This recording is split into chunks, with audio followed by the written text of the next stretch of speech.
from South Carolina, from a small town called Aiken, and my parents grew up taking us to church, but I didn't really grow up in a Christian home. We did the holiday thing, we tried to go every week, but when I got home it really wasn't a loving or graceful environment. Eventually my parents got divorced when I was in middle school, and I went to live with my dad, and that's when I really threw myself into sports. I really threw myself into success. I really threw myself into kind of getting out of the painful and the broken situation I was in. I did anything I could to make myself feel better, to make myself worthy of God's love.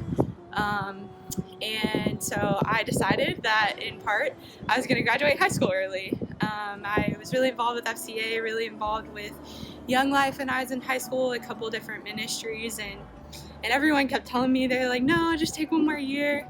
And I was like, no, I have a soccer scholarship to play at Nicholls State University, right down the road from us in Thibodaux, and I was like, I'm going to take it. So I'm 17 and I'm going to this college campus and I have no idea who anybody is. I don't have any friends, not really sure what's happening, and all of a sudden there's this environment of partying and drinking and things that I had never really faced before on my own. I mean, I came from a family who partying and drinking was very big, but I was always very rule-based. God really gave me a heart to want to succeed in soccer, and so I knew that if I really wanted to become successful in soccer, then I really couldn't party or do anything or fill my time with other activities such as that. So I got even more rules-based in college, and my freshman year, someone from my local church brought me with her to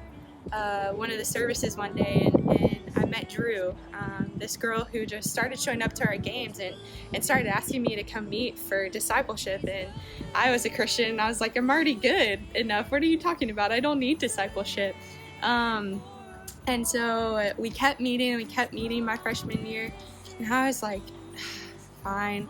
And it ended up that's where the Lord really met me and taught me about grace, and really taught me about not carrying responsibilities of my parents and their sin, and really learning what it's like to actually walk with the Lord.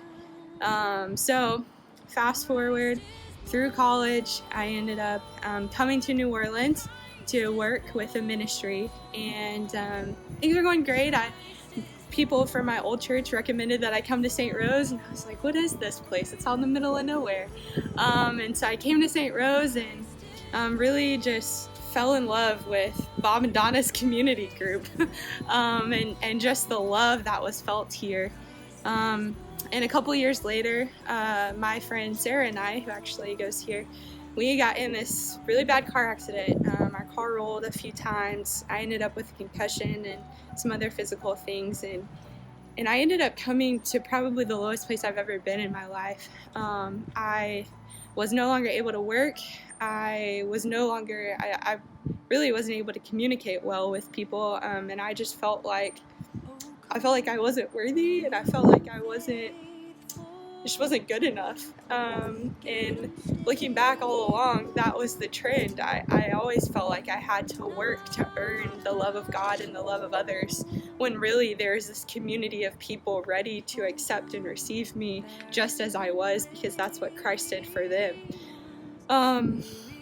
And so I moved in with Mary Lynn and Wayne that lived essentially across the street from the church, and experienced that even more. I experienced conflict, but also experienced people not running away after conflict was over, and still loving me afterwards. All in all, I think my life after accepting and knowing the love and grace of Christ has just changed, so that I have a capacity to love others better, and loving and walking a life with Christ, I've learned, never looked perfect and will never look perfect. It's just taking it day by day, and knowing that our security is not in what we earn, but in who we are in Him. Christ is born. Christ is born. Christ is is born.